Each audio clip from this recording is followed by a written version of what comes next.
Welcome to the LC3 Family Talk podcast, where we take a deeper look at everything from recent sermons to current events, all through a biblical lens. You'll love the guests and stories you'll hear on LC3 Family Talk, where our goal is connection, community, and relationship with God and with one another. And now, here's your host and one of our pastors, David Pritchard. Hey family, welcome to LC3 Family Talk. Glad that you are here. As we are recording this, it is December, and so we are just going to have a quick chat about Christmas and some of the things going on here, but also maybe take a little look at as the year turns to 2026. And so I thought, who better to come and join me than our own Nancy Schafer. And so I've asked Nancy to come. My standard joke when I'm talking to people at our starting point ministry class where we tell everyone about the church and we introduce the staff, I always say, but if you really want to know what's going on, find Nancy. I'm always pointing at Nancy or leaning on Nancy. And so thanks for joining me for this. Absolutely. Thanks for asking me 30 minutes ago. I know. Like, who can you get last minute to come in and talk about the church and the things that are going on? But yeah, I did ask Nancy to come join me because we're going to talk about December. We're going to talk about Christmas, talk maybe a little bit about 2026 and the start of that. But before we do, it's almost Christmas. What are you doing to get ready? How does Nancy Schafer get ready for Christmas? It changes over time, doesn't it? Like when the kids were little, it looked like one way, and then they are grown now, they're adults, and it looks a different way. We adjust our schedules, but one of the things that we love to do is we always cut down a Christmas tree. So got a little late this year, but last weekend, the kids and I went down to a farm and cut down our own Christmas tree, and my daughter's married. A real one. Or as Pastor Tom would say, a natural. Yes. They're real. Pastor Tom does not have a real Christmas tree in his house. No. But no, so Julia is married now, and so they also cut down a tree for their house. So that was really special. But my favorite thing is after we get it home and get it in the stand, get the white lights on and some decorations. I just love turning off the lights and just having that moment with just the Christmas tree lights on. It's just the light and the darkness is so powerful to me, and it just dispels all darkness. It's such those little lights, and it's. My favorite thing is the mornings, though, to wake up early in the morning and just sit there by the tree that's lit and just reflect on Christ and what's happening and the expectation and hope we have of Christmas. It's busy for a lot of people, but I intentionally try to slow down just for that reason so I don't miss anything. So. I love that. The lights on the Christmas tree is such a clear, easy, tangible, when we think of the Advent season and how do we prepare our hearts, like that's one of those really very clear ways that we can consciously turn on the lights and go, that's what we're celebrating, the light coming into the darkness. Yeah. Do you have a tree? Sadly, no. We will this week. Okay. But a real one? This is off topic from the podcast, but we had quite a crazy week last week with our family, and I'm claiming that as my excuse. But yes, we are getting a real tree. Good job. Although my wife is pushing against me, so you guys, I need you all to help me. Tell Kelly we cannot go with a fake tree. Amen. I've been kind of hooked on this verse for the last couple of weeks is Psalm 118. Give thanks to the Lord, for he is good.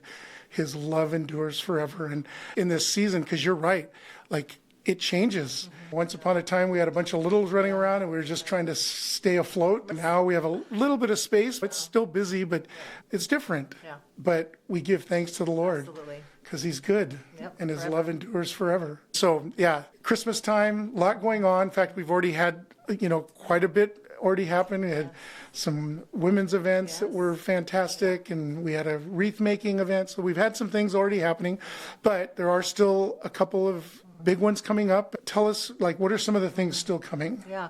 One of my favorites is that the family nativity. Yes. So I think Peter and Abby started that. Let's see, Julia is 25, and she was in it. So she was, maybe 20 years ago, less than 20 years ago. And it's this beautiful chaos, which I feel like maybe Bethlehem was like, right? Where all the children, they literally show up at 5:30 on the night of the event. After they've rehearsed, right? There's zero rehearsal. They barely make it out of the house, probably at church at 5:30. There's costumes everywhere. There's camels and angels and shepherds. They grab a costume, throw it on, and they all get in the worship center.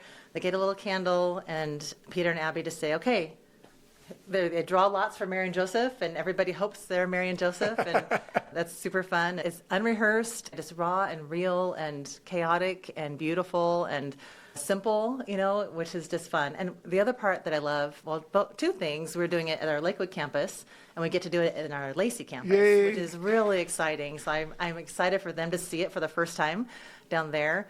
But another thing I love is that it invites the whole church, right? Yes. It's not just for families with little kids. Like that's kind of maybe what someone's perception would be, but it's every age, everyone is invited. So, if you're a grandparent or not a grandparent, maybe you're just in the age group and you just want to see something fun, you can come. And so it's the whole church is invited to witness this. It's hard to go wrong when you put a bunch of kids up front. Yeah. It's really fun and beautiful. Everybody belongs. Everybody's welcomed. So the Lakewood one is Sunday, December 14th, Yes. 6 p.m. And then the Lacey one is the following Sunday, December 21st Right. at 6 p.m. Yep.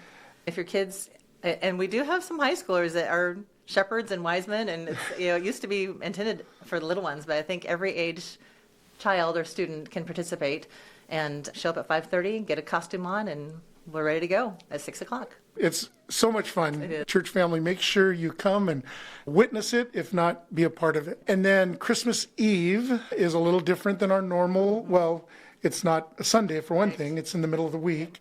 What do we have going on Christmas Eve? Well, we have two campuses again, so that's always fun, and extra services. So Lakewood, we've done this, our regular routine now, 2, 4, 6, and then the 11:15 ushering in, kind of ending right at midnight Christmas morning is very special for all of us. They mostly look alike. The evening one feels maybe a little shorter. Yeah, the 11:15 will be a little tiny bit different. Yeah, but the rest of them are all the same. And then in Lacey, of course, the 4 and 6 will be the same sermon and Candlelight, Candle, we'll light yes, candles, yes. which I love it. I think for me, it always takes me back to when I was a kid and there was a little church in our neighborhood that we went to, and it was a mile away or so, but we would light candles, and then he always challenged us, you take this home with you. And so we would be in the car with a lit candle. Really? Imagine, yes, Wow, good job. trying to get it home so I could put it on the mantle. Yeah. Don't try that at Yes. home. Yeah. One of the things that I also wanted you to come because of was this is also a season that we do ask people to help volunteer because there's a lot. Christmas Eve, we have special venues, like we have Right. a setting downstairs. So there's, Right. and then kids are over in the gym. I mean, there's a lot of moving Yes. parts this Yeah. this time of year. What are some ways that people that are wanting to help can help? Yeah, that's good. I think it's a great opportunity because maybe it's just a one-time thing. Maybe you're busy during the year. It's hard for you to volunteer. This is a one time you can help at Christmas. You can help at multiple services if you want. And because we have multiple services, you can attend the one you want to and serve during another one. So it's a great opportunity, I think. Children's is a little different because the grade school kids, the preschool and up, come to church with us. And so it's really just the younger kids that have childcare on Christmas Eve. So there's not as many needs in children's ministries that day, but always the host team making coffee, welcoming, greeting, even just like between services, picking up the garbage. You don't even have to be an official volunteer. You can just see something that how you can help. So that's probably the greeting and the welcoming is Yeah, a big but part of then it. Christmas is a busy season, so on the other weekends. Yes, absolutely. Yeah, and if somebody wanted to help, how would they Yeah. let us know that? I mean, always our Connect cards, right? Yep. We have the physical ones in the pockets and the chairs, and a digital Connect card's always great too. There's a lot coming in, and I apologize. Our fear is that we won't respond to somebody, and so if we don't respond, please, be persistent and say, "Hey, don't forget me, and I want to be part of this," and we'll get back to you. But Yeah, if they offer help and we don't respond, that's not us saying we don't need your help. that's us like, whoops, yeah. Yes, So that's- please reach out again. We It's need help happened, so and- badly that we didn't have Yes. space to respond. Yeah, and a couple people have done that recently. And it's just so sweet to receive grace and to say, "Oh, thank you for reaching back out." And yes, we want to connect with you. Yeah. And so just thank you for when you have to reach back out. That's really kind. But I just think, Christmas, it can be hard for some people. And it's a time, the days are shorter, it's darker. And we can think that either we're not needed or we have a large church. What can I do there? Maybe you just feel like isolation is your safety place. But I think there's something when you choose to reach out, to love someone else, to serve someone else, that God enters in a special way that doesn't happen otherwise. Even if you're tempted, this is maybe out of my comfort zone, or it's not my personality. We just really want to help you get connected. So it might look different for you. Someone just came up to me and said, I noticed your coffee pots have stains in the bottom. Can I come and clean them? I'm like, yes, please. So their ministry now is to come and clean our coffee pots, like 2 weeks, I think. And they have the whole system down, they have the vinegar or whatever. And I thought, thank you. I didn't even think of asking a volunteer to do that. And it's such a huge blessing. So maybe you see something that, you wish was different or you see could be improved, and just come talk to us, any of the staff. And one of our Christmas sermons, was about belong. Oftentimes we don't do some of those things because they're inconvenient or uncomfortable. Yeah. But part of belonging is stepping into some of those inconvenient, uncomfortable spaces. Sometimes it's nice to bring a friend too, right? Like I joined the greeter team. Being comfortable together. Yes, right. Like, help me.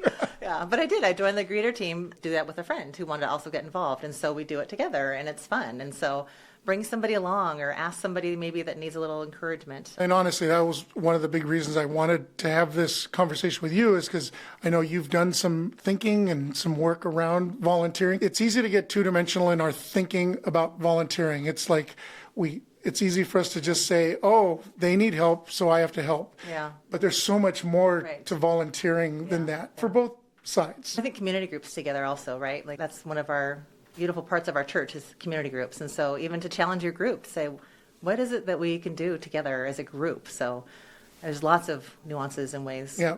We're trying to figure out, what does it look like to bring on a second campus? We feel like God's growing us and leading us to do more. And if that does mean another campus, then what does that look like? And so we're learning that, right? And part of that learning curve is figuring out how do we man things. And then in that goes to that two-dimensional piece of where we're manning the things we need manned, but we also are trying to grow our folks to see this as their place to step in and not just be served. What does it look like to now step in there and serve, and all that entails? I think that really speaks to the heart of discipleship at this church, right? Amen. Like, we want to follow Jesus, and then that example is, follow me as I do this. And everybody has a season. Everybody has a story, right? Like, not everybody can serve. We understand that. We trust everyone, right?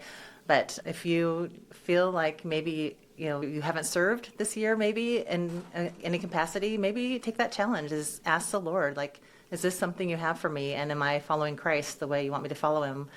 Without serving. There's a place to challenge yourself. And again, not everybody can do everything, right? And people have little kids, and it's hard just to get to church, period, right? But part of the reason it's good that we're talking about this right now, even though we're talking about Christmas and it's going to be over here soon, is the new year's coming, and that always means a new season of ministry. What are some ways as we round the turn for this new year that folks can kind of find out? Because Christmas is typically a time where we do have new people come join us, or at least visit and check us out. Yeah.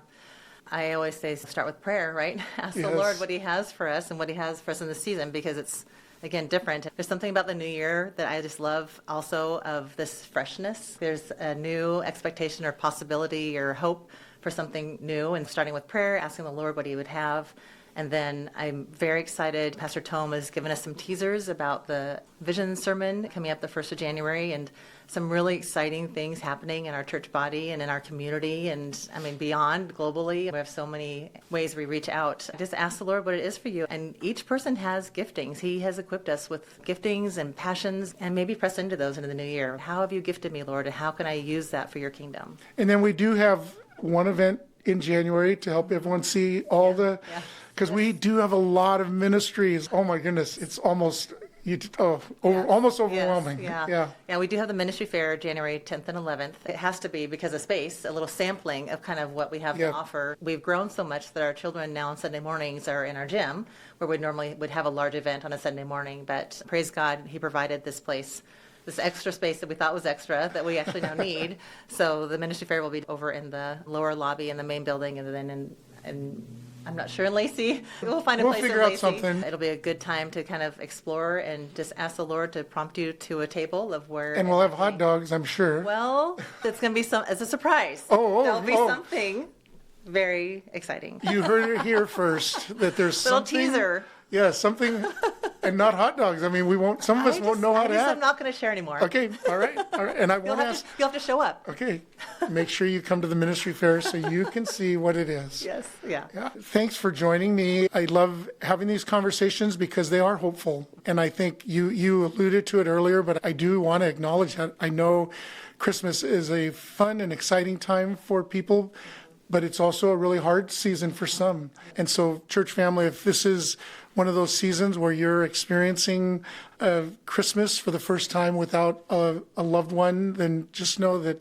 as a church family, like, we love you and we are praying for you. If not by name, let us know, and then we will pray for you by name. But certainly as a group, we just spent some time even this morning just praying for you because we know these seasons are wonderful and they can be really hard. Yeah. We want to be with you in either case. Yeah. But thanks for joining me. Absolutely. And thanks for making sure our church is functioning. The whole team. Yeah, amazing team. It is an amazing Our staff team. is fantastic. Really hard workers that love Jesus. It's fun. Absolutely. But thanks for joining us. And please check out the LC3 app. It has all the information. We didn't want this to be just an informational thing, but we also did want you to be aware of some of these things that are happening, and because we do want you to join us and be a part of all that's going on. Yeah. So we love you, and thanks for joining us. See you next time. Thank you for joining us for connection, community, and relationship here on LC3 Family Talk. See you next time.